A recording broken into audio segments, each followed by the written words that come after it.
Inflation has been in the news a lot, and you may have heard of other words ending in flation too. Shrinkflation, cheapflation, stagflation, so many flations to keep track of. We're here to explain what these flations are and what they mean to you. Inflation. It's hands down the most important inflation of them all. Inflation measures the rate at which prices have gone up in the past year. Our job is to keep inflation at or around 2%, and we do that with our policy interest rate. Low, stable, and predictable inflation helps Canadians and businesses plan for the future. Disinflation. Disinflation is when inflation is coming down, but that doesn't mean that prices are coming down, only that they are rising more slowly than before. If inflation is too high above the 2% target, disinflation is what we want. We use our policy interest rate to bring inflation back to 2%. Deflation. Deflation is when the prices of a lot of goods and services go down in a sustained way. When that happens, inflation is a negative number.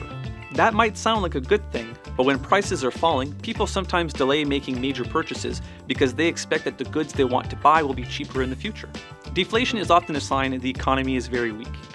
Falling prices can lead to a vicious cycle where jobs are lost and the economy weakens even more. And that's not a good thing. Cheapflation.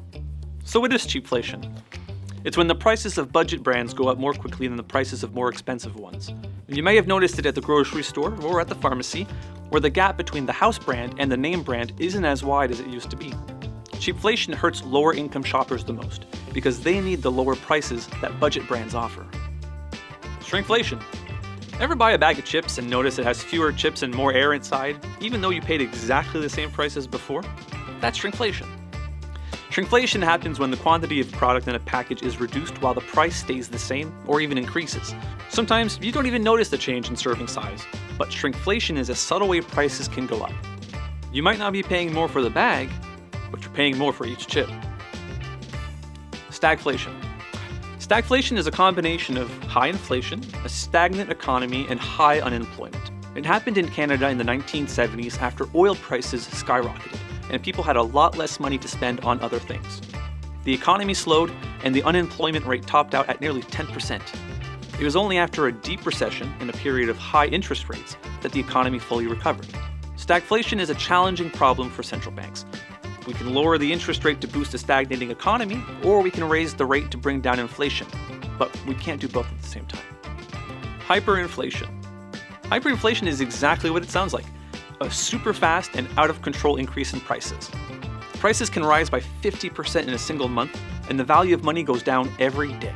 When prices rise that fast, people try to find ways around the problem. They barter goods with each other to avoid using a currency that's quickly losing value. And they rush to get their hands on foreign money, currencies that aren't falling as fast. We have seen this happen in other countries, but we've never experienced hyperinflation in Canada. We use our policy interest rate to keep inflation at or around our 2% inflation target, and it works. At the Bank of Canada, our goal is to keep inflation low, stable, and predictable. We can raise our policy interest rate to bring inflation down when it's too high, and we can lower it to stimulate the economy when it's too low. This allows us to keep inflation at or around 2%, and that goes a long way towards preventing some other types of flations and the problems that come along with them.